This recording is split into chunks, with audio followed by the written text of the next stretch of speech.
Sport today has become a big business. Sport is packaged and sold to the highest bidder for broadcast and operated like a business, largely to earn a profit, but also to ensure that all those involved in the organisation, for example, a football club, can be paid, and that can ensure that the organisation is viable or effective. So sponsorship is also crucial to ensure that they are able to receive the correct amount of money to be able to do what they need to do. Corporations align themselves with sport to sell products. Sport is popular, and so sponsors often want to associate themselves with sport so that they can sell their product. And sports often develop their own merchandise to sell to the public so that they can generate another revenue stream. Teams also have support staff, physiotherapists, psychologists, exercise physiologists, etc., statisticians, and all of these people need to be paid. And so that emphasizes the importance of sporting organisations generating revenue so that they can maintain the highest quality staff in the organisation. And of course, we've got big stadiums that offer high quality comfort, but this can also come at a high cost to fans who once upon a time could attend their local football game with a picnic lunch and sit on a hill. Today it's different. You go to a large stadium and food is expensive and everything needs to be accounted for, and the operating costs of the organisation, as sport has become a big business, has become more and more and more. So big stadiums may be fantastic. They offer comfort, but it has also added to the costs involved with running sport. Media companies pay large sums of money to broadcast sport, and a great example of this exists in this table. And you can see we've got the major sports listed on the far left-hand column: AFL, NRL, cricket, tennis, Football Federation or soccer, and the Australian Rugby Union. And you can see in the column that is outlined in red the annual amount of money that the media companies pay. You can clearly see the AFL with an annual value of $418 million, obviously per year, paid by Channel 7, Foxtel and Telstra. That amount of money is just an amazing amount of money for the code to receive. And the NRL just below that with $360 million. All of that money really is used by the organisations to effectively run their business or their organisation and pay everybody that's involved. Some of the money goes to the clubs. From there, the money goes to the players. Clubs can use the money to develop junior players. And so this big cycle of money coming in via the broadcast companies can help the clubs and the organisations to run effectively, to pay their players, to be more professional. And this can flow on to the spectator experience, with spectators being able to see a great product, great athletes, every time they go to watch a game. So you can see that the NRL broadcast deal in this article was a big one from a few years ago. And you can see that the comparisons are being made to the AFL. There's a lot of competition between these big codes in terms of how much money they are able to get from the broadcasters. So very, very important to note that with all of this money going towards two very big codes, it means that there's very little room for other codes to get broadcast money, and therefore can create a big inequity around how sports are broadcast to the public. This article here shows the impact of the COVID-19 crisis on the NRL, and you can clearly see in the highlighted part at the bottom that the rugby league really faced a dire financial crisis, because with the NRL unable to play their games, that meant that the broadcasters couldn't broadcast any games, and so that meant that the broadcast money was not being paid to the game, and so therefore the NRL really had limited money to be able to pay all of their players and support staff and so on. And ultimately, this led to a lot of people having to take pay cuts, and in some cases, people losing their jobs. You can see that during the COVID-19 crisis, the NRL was able to eventually strike a new broadcast deal and start playing again. And you can see that the importance of this broadcast money for codes like the NRL and the AFL to continue to operate as they do is crucial. And without this money, they are unable to function as they would like. This article shows that eventually the money that is being paid to the big sporting codes will eventually run out, or eventually not be able to be increased or improved upon.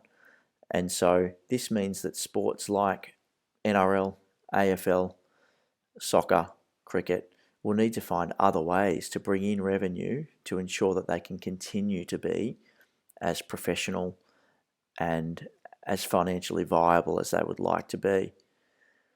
As mentioned earlier, with big codes like the NRL and the AFL both trying to get as much money as they can from broadcasters, it means that some of the other codes might find it very difficult to secure TV coverage and ultimately broadcast money. And an example of this is the A-League, who have had some difficulty securing a media deal with Fox because of the amount of money that is already being committed to codes like NRL and AFL. It just leaves less money available to the A-League to be able to reach a deal that would help them to be more financially viable. Now, with broadcast sponsorship and backing, it means that the broadcasters, so when I say broadcasters, I mean Channel 9, Foxtel, Channel 7, etc. They are able to gain more control of the game. So, for example, with Channel 7 and Foxtel paying $418 million a year for the AFL, it means that they are going to want to have a say in how the game is broadcast on their network. So this can mean that sports lose some control to the media. So the Channel 7 or Foxtel may decide to request for the AFL to change the timing of some of their games. And they have talked a little bit about moving the grand final, the AFL grand final, into the evening to try and capture more fans watching on TV. And this is something that has happened in the NRL. The NRL used to have an afternoon grand final, and now we see it on at night time because Channel 9 can obviously see that more people are going to watch at 8:30, for example, or 7:30, and that will lead to more TV ratings. And the more TV ratings that Channel 9 can get, the more advertising revenue that they will receive, with sponsors and advertisers trying to advertise their product during the ad breaks. And as mentioned before, player managers today negotiate most of the lucrative deals for their athletes. And this can be a positive for the athletes because it means that they're able to negotiate higher salaries, which can obviously help the athletes to earn more money and be more professional. But it can have a negative effect on the clubs and the organisations, which means that salaries continue to get pushed higher and higher. And we're seeing today here with the AFL, we're getting lots and lots more players who are being paid $1 million per season as part of their salary. So salaries are going up and up, great for the players, but it means that the organisations need to find more ways of gaining revenue, whether it be from sponsors or negotiating greater TV deals. And we can see that this sponsorship and media money, and with the salaries being pushed up higher and higher, it can lead to inequity. You can clearly see here that women's sport, whilst having some improvements in salaries and payments, there is still such a large gap between the male and the female game, And you can clearly see the AFL here, the female team. Down below here on this slide, you can see that the average male salary is $371,000 compared with the top female AFL player at $24,600, and this was in 2019. So there's a huge gender pay gap in sport at the moment, and whilst we're seeing record salaries for males, we're only seeing very, very mild and very slow increases for women. Private ownership is another big business focus in sport today, and we've seen some good examples of this in rugby league with Russell Crowe purchasing part of the South Sydney club, and with that he brought some professionalism to the club. His connections with sponsors and his own wealth allowed South Sydney to improve their facilities and purchase higher quality players, and that has allowed them to improve as an NRL club.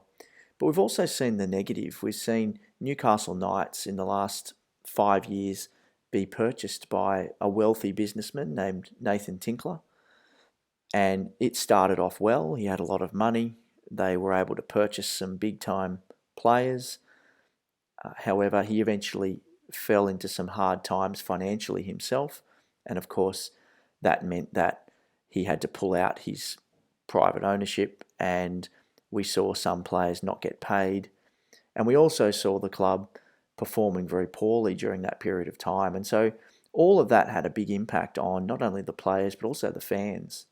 So you can see private ownership is an interesting concept that can be a positive or a negative. And this article shows us that in the AFL, private ownership is something that hasn't gone as well as it has in other areas of sport.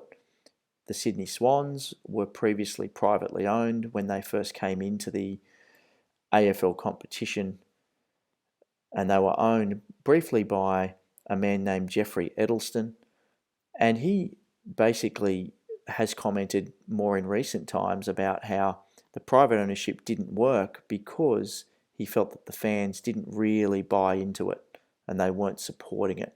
And so the fans didn't connect with the club because they felt it was privately owned and it was being run by somebody who wasn't considering their ideas and opinions. And so you can see how private ownership can have a negative impact on the fans. But Russell Crowe is a good example, a positive example of private ownership, and of course the Nathan Tinkler example is one that we could talk about as a negative.